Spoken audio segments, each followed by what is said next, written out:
Thanks for joining Sapelo Nerds, a coastal science podcast. I'm your host, Corinne. And I'm your host, Brittany. And we work at the National Estuarine Research Reserve, or NERR, on Sapelo Island, a Georgia barrier island.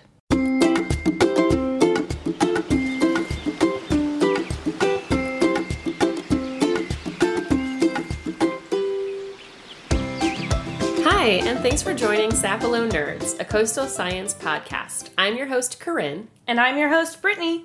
And we work at the National Estuarine Research Reserve, or NERR, on Sapelo Island, a Georgia barrier island. Today we're exploring an intriguing topic, the journey of trace minerals from the mountains of North Georgia all the way to the Atlantic Ocean. And you just did a program with Georgia Aquarium and Gray's Reef, right? The Rivers to Reefs program? Yeah, we did, and we explored the way that everything eventually leads to our oceans. It's amazing to think about how interconnected our environments are. Even things like trace minerals such as iron, manganese, and zinc play vital roles in marine ecosystems, but their journey starts far away from the ocean. That's right, Corinne. It all begins in the mountains of North Georgia, like you said. These mountains are rich in minerals, and through the process of weathering, rocks break down and release these minerals into the soil and eventually the water. So weathering can be physical, like when rocks crack and break apart due to temperature changes, or chemical, where reactions with water and air break down the minerals in the rocks. And once these minerals are freed from the rocks, they're carried away by streams and rivers. In North Georgia, rivers like the Chattahoochee or the Savannah River play crucial roles in transporting these trace minerals to the ocean. These rivers are like highways, transporting the minerals through the landscape. Along the way, they pass through various ecosystems, each playing a part in modifying and utilizing these minerals. For example, wetlands and floodplains can act as temporary storage for these minerals. Plants and microorganisms in these areas can absorb and then later release these nutrients back into the water. And as these creeks and rivers flow southward, they merge with other waterways and grow larger and larger, eventually making their way to coastal regions and into the Atlantic Ocean. Yep, and when these rivers reach the coastal estuaries, like our own around Sapelo's estuary, the mixture of fresh and salt water causes some fascinating chemical reactions. The trace minerals become part of the complex web of marine life. And in the open ocean, these trace minerals are essential for phytoplankton, the tiny plants that form the base of the marine food web. These phytoplankton need minerals like iron for photosynthesis, which in turn supports larger marine animals like fish and whales. It's incredible how a small mineral particle can travel such a long distance and have such a significant impact on marine life. From a chemical perspective, marine particles are a complex mixture of living and non-living phases like organisms, biominerals, crust-derived rock minerals in dust and sediments, and larger aggregates, all constantly interacting with each other. Particles are important sources and repositories of elements required for marine organisms, much like soil to land-based plants. But it's not just a one-way journey. The ocean also influences the land through processes like evaporation and rainfall, creating a cycle. Once ocean water evaporates, it leaves minerals behind, but the water vapor eventually forms clouds and falls as rain over the land, continuing the cycle of weathering and transportation of these minerals. Understanding these particle distributions, compositions, and behavior helps us to understand how the oceans work as a larger part of Earth's systems. But it's not just the journey of these trace elements that's fascinating. The scientists who study them also have to undergo a fascinating journey. That's right, and why we have a special guest today, Dr. Daniel Onimus, the biogeochemist at Skidaway Institute of Oceanography, who is interested in marine particles and especially how rare but important these trace elements cycle through them. Thanks for having me. Yeah, nice to meet you both. Can you tell us a little bit about kind of your background or how you got to where you are? Sure, yeah. So I grew up in Massachusetts. Yeah, so I grew up along the water as a kid. My father's a lobsterman, actually, by trade. Oh, very cool. Yeah, so I grew up, like, helping him out in the mornings and things as a kid. And yeah, I always had a fascination with the oceans. And I grew up near Buzzards Bay, which was undergoing a lot of, like, eutrophication and pollution because of all this growth in the Cape in the 80s and 90s. Yeah, so I helped him do testing, like water testing, to look at those effects. And yeah, that sort of carried me through a degree in biology and chemistry in Western Massachusetts at Williams College. And then I came back to Cape Cod to do my PhD at Woods Hole as part of the MIT joint program down there. So Yeah, I did grad school about 10 minutes from my parents' house. Well, obviously that definitely inspired a lot of your background in getting into this science. So can you tell us a little bit about kind of some of the projects that you're doing here at Skidaway? Sure, yeah. So most of my career in oceanography has been really interested in how dust interacts with the ocean. Dust. Dust. Like just dust. Yeah, exactly. It's all over my house. Yeah, mine too. I have an older house here, so there's more dust here in Savannah than anywhere else. But I'm actually interested in mineral dust. So, my work actually tends to focus on the open ocean, so far away from land. And in the open ocean, the nutrients that organisms need to grow, phytoplankton, like at the base of the food chain in the open ocean, they have really different requirements than they do when they're near shore. Their growth is limited by different things in the open ocean.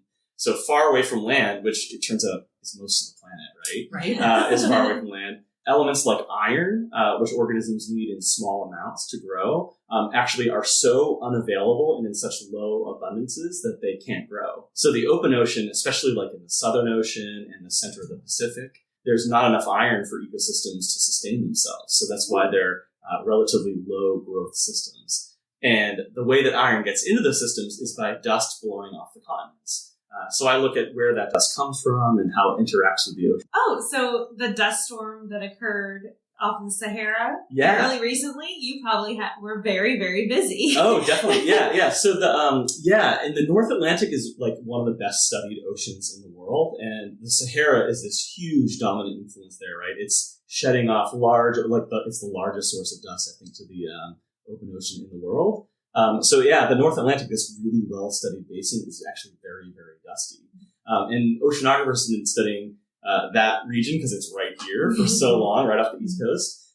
So recently, my research has been in other regions. So big dust storms in the North Atlantic are so regular, but like the smaller and more episodic ones, say in the Southern Ocean or in the North Pacific, are much less well-studied. So most of my research here at Skidaway has actually been in the South Pacific and in the Southern Ocean and in the North Pacific, looking at dust blowing off of Asia. So. And I know it's probably really fascinating to go to those places and be like, oh yeah, I'm with University of Georgia, which is probably not a lot of people know where Georgia is. Yeah. When you're traveling abroad. Mm-hmm. They know Florida. They know Mickey Mouse. Yeah, exactly. Yeah, so my colleague Clifton Buck, who's down the hallway here, we got a project funded in my first year here. It's called the Hawaii Aerosol Time Series, or HATS. And in that project, we have a bunch of Georgia scientists, like you said, going to Hawaii.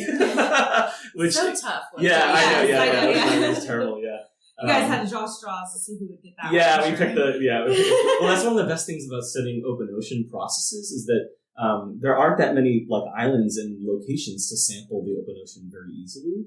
So in the North Atlantic, in the past, I've had projects out of Bermuda, which is it's great, right? A ship can go out and be in the middle of basically nowhere within a couple of hours, and you don't have to steam for several days, say from Savannah to get out to the open ocean. So and in Hawaii is in the North Pacific, is regularly interacts with dust that blows off the Asian continent, and also the Saharan dust can make it all the way over there into the Pacific as well. So it's this really interesting confluence of ocean and atmosphere and land processes. Yeah, so we designed a 2-year project to sample the aerosols every hour of the day for 2 years. And then we also have regular samples where we go out on a ship a couple times a year to measure what happens in the ocean side of the equation. So it's been a great project.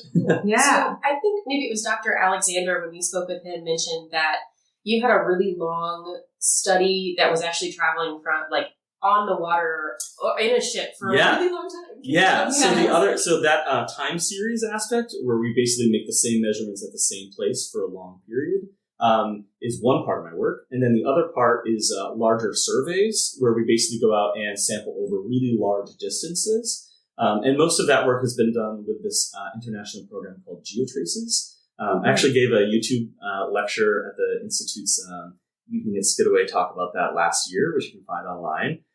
We'll link in our show notes. Okay.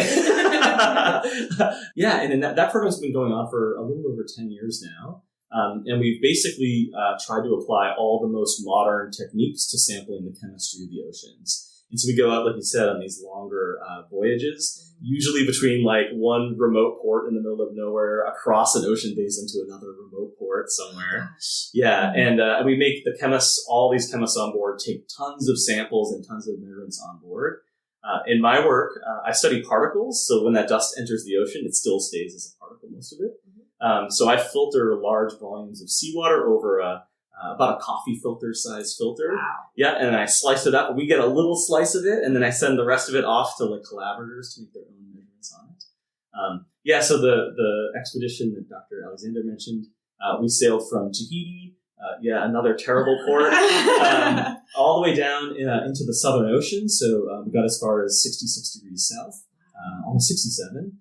Into the icy waters. Yeah, it's supposed to be nice for the first couple of weeks and then get slowly colder. And it actually got... For that, Yeah. Yeah. Thankfully, the ship has a fair amount of like weather gear. Yeah, actually, it ended up being a pretty like rough cruise. So you can't be too seasick to be an ocean. Yeah. So my student Mariah, who came with me, it was her first long research expedition. Yeah, so a lot of seasickness medications for a lot of people on board. And actually, so that expedition, it started getting rough really early. We had about like a week of nice weather, and then after that, it was like windy and rainy and snowy like the whole rest of The the trip. second you start studying Mother Nature is when you realize, like, Yeah. things can change very quickly. You can be in the field, and then suddenly, bam. Yeah, it's interesting, right? I mean, because like as humans, we were at the beck and whim of any wave and wind out there. We actually had a bunch of really terrible days where a lot of equipment was lost. Oh no! Yeah, due to like rogue waves and damaging winds and stuff. So yeah, they're very much I wouldn't say trial by fire because it's very wet, but really science sampling oceanography. Yeah, we struggle enough, and we have mud. That's what sucks our equipment away. I can imagine the open ocean. Yeah, thankfully the ocean particles don't tend to be smelly. I don't work with mud much myself. That's the trade-off. You either are going to have seasickness or be a smelly mess. Exactly. I think we've discussed how that's the difference between the biology side Yes. and the chemistry Yes. side. Oh, definitely. Yeah, I have a lot of respect for those who work with sediments and muds. Those are. Yeah, so I mean, actually, I can use this as a good segue to part of my research. So most of the things I study are very low abundance, right? So like the iron, say, that's blowing in and helping fertilize the open ocean for iron fertilization, say.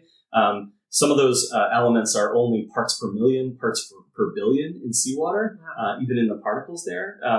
So when we go to sea, we actually build like a big plastic bubble, and we try to keep all the rusty ship parts and paint and things out of our sampling area. And our samples go down and filter like in the water column. We take them back on board and like immediately bring the sampler heads inside to sample them and cleanly and get them all bagged up for study back on land. So one of the terms that is involved in my work is trace metals or trace elements, things that are generally like less than parts per thousand or even parts per million in seawater. So we study iron and cobalt and manganese and a lot of elements in the periodic table that are pretty rare in the oceans. So that is so cool. So are you guys more focused, like, I know there's many different levels to our oceans, but are you focused more on like surface level, the photic zone, right? Where light can reach because you're interested in plankton, or are you sampling deeper than that? Yeah, it depends on the project, actually. So for the Hawaii Ocean Time Series, we're really interested, or Hawaii Aerosol Time Series, we're really interested in how dust interacts right after it enters the ocean. So in that project, most of our samples come from either the euphotic zone or maybe like the upper 500 meters of the water column. In the Geotraces projects, we're sampling the full water column. So and on those cruises, we'll usually have at least three pump deployments where we deploy our samplers. They're pretty heavy. We can only put about 8 of them on the wire at a time. So we'll sample in the upper 1,000 meters on one cast, and we'll do another cast to the near bottom to get high resolution samples near the bottom of the ocean, and then we'll fill in the gaps in the middle with a third cast. So and actually people love us on the ships because our samplers take between 6 and 8 hours to get deployed and recovered, and meanwhile everyone else can take a nap. So me and my students and colleagues will be out on deck for 2-3 hours doing a deployment, and everyone else is like finishing up the sampling and going to dinner and having a civilized day. So. So are you seeing a lot of patterns or trends that are going to induce changes to your research? Yeah, so humans have a bigger effect even in the open ocean than we might expect, right? So Dr. Brandis will tell you all about microplastics, right? Concentrating themselves in coastal environments and the open ocean. Microplastics actually behave a lot like natural dust from the continents do, which is that it settles into the ocean, and then because most of it just sort of hangs out there, it'll accumulate at layers just below the surface where particles tend to break up. And so we've seen some of that in my research. It depends on the element, right? So geotraces is really focused on pretty broad chemistry of the oceans. Many of the elements, especially like radioactive ones or ones that are really unique tracers of human activity, that's pretty much all they tell you about. Some of the things I study, so like lead, for instance, is an element that has a natural portion of the cycle and also has anthropogenic or human influence components. In the past, I've had some papers on mercury, which is another element that has a really complex geochemistry, but a big portion of it is coming from coal burning and things like that, fossil fuel burning. So yeah, it depends on the element and where you are in the oceans, right? So some areas it's like, oh, we're in the middle of off Bermuda, right? You wouldn't expect like the middle of the open ocean there for there to be a signal, and that's one of the strongest places in the oceans for lead enrichment in the subsurface. Wow. Because in the past, we don't burn leaded gasoline anymore in the United States, but Europe and North America, these really industrialized nations, were burning a lot of lead for a lot of time, and that signature is still really evident in the ocean out there, depending on where you look in the water column. So yeah, it's a really fascinating field to be in. So. Now, my most important question. As our listeners know, I'm a big follower of the Altamaha. Have you had weird occurrences in the Bermuda Triangle? Let's say the worst things that have happened to me oceanographically have not happened in the Bermuda Triangle. Darn. The ships getting lost and stuff, right, is the cliche out there. Right. The only thing I've lost in the Bermuda Triangle is a lot of money to very expensive restaurants on Bermuda itself. So if you go out for a pizza in Bermuda, say at the end or beginning of your research expedition, it will cost you project ends, and it'll set you back. So do you have any tips for someone that thinks they want to go out and study the oceans, maybe be on a ship like that would help them either kind of get started or get into the field or prepare for things like that? Oh, definitely, yeah. I mean, ocean sciences, oceanography, and earth sciences in general, many of us who ended up in these fields as professionals or even as grad students and technicians and things, a lot of us came in by way of other fields as well, right? So having a fascination with the environment, following things like this podcast and videos online, things like that, keeping your interest up. If you follow your passions and oceanography or sciences is part of it, you can often find your way there, right? Yeah. I actually did my degree pretty late in my career. So like I mentioned this background, having a father and growing up in the ocean, but I didn't pick oceanography until I was well into my 20s. So I was a technician in a lab, just happened to be an oceanography lab because of where I grew up. And I did that for 4 or 5 years before I decided to go back to graduate school and pursue oceanography. I know a lot of physical oceanographers come by way of pure physics, and that was their passion, and they find that oceanography was this great place to apply it with really interesting questions. So yeah, you can come by almost any way. Yeah, follow your passions is the way to do it. Yeah. And stick with it. That's the other hard thing, right? I mean, you guys know as scientists, it's really easy to have a quick fascination with something, but actually pursuing it and following through it is the hardest thing. So. Yeah, I definitely experienced some research ADD. They go into my office and see my board, and they're like, "Here's all these topics." Yeah, totally. Yeah, you guys can see the boards behind you, right? Every 6 different pen colors and all that. So, yeah, it's a great field. And the other thing too is, I'll mention this for the general public.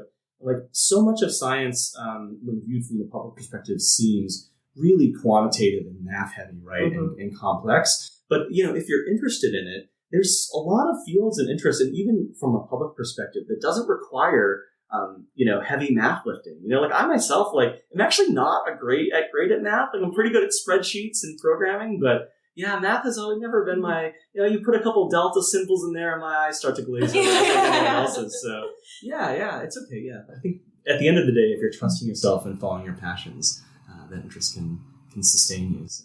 That's awesome. I love that. I think that's a great way to kind of encourage people to keep following along and, yeah, just get involved in whatever way you can. Yeah, exactly. Right. Yeah, like I said, my path to oceanography just happened because I grew up near an oceanographic lab, and so I imagine many of your listeners are growing up near the oceans and have access to it. Even like beach cleanups, things like that, right? Meeting and talking to folks at all different levels, yeah, that can totally get you into the area. Well, thank you so much for coming on. Who knew there was so much going on in the open ocean that had such a connection with our coast? Yeah, it's really easy to take the natural connections of our Earth for granted. Wait, get it? Like granite, like the rock. It's a geochemistry adjacent joke. Yeah, remember when we said the joke about rock bottom? That might apply more here. Okay, maybe we do have to reconsider some of our dad jokes. I think we've sulfured enough. That's not even a trace element. I mean, I was going to tell some more trace element jokes, but those are gone. Yeah, argon isn't one either, but close enough. We're biologists. We'll leave the chemical geophysical work to skid away.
I mean, I was gonna tell a trace element specific joke, but those are, are gone. No, that's not, no. I was gonna tell a trace element specific joke, but those are gone. Are gone, Yeah, argon isn't one either, but close enough. We're biologists. We'll leave the chemical geophysical work to skid away. For more information about any of the topics we covered today, or to submit your question that may be featured in our upcoming episodes, please email us at signer.socials@gmail.com. That's SINERR.socials@gmail.com. Thank you for listening to Sapelo Nerds, a coastal science podcast brought to you by the Sapelo Island National Estuarine Research Reserve. Please check back for more episodes released each month. And we really need reviews. So, leave us a couple of good ones. Really good ones. And that's the Sapelo Sound.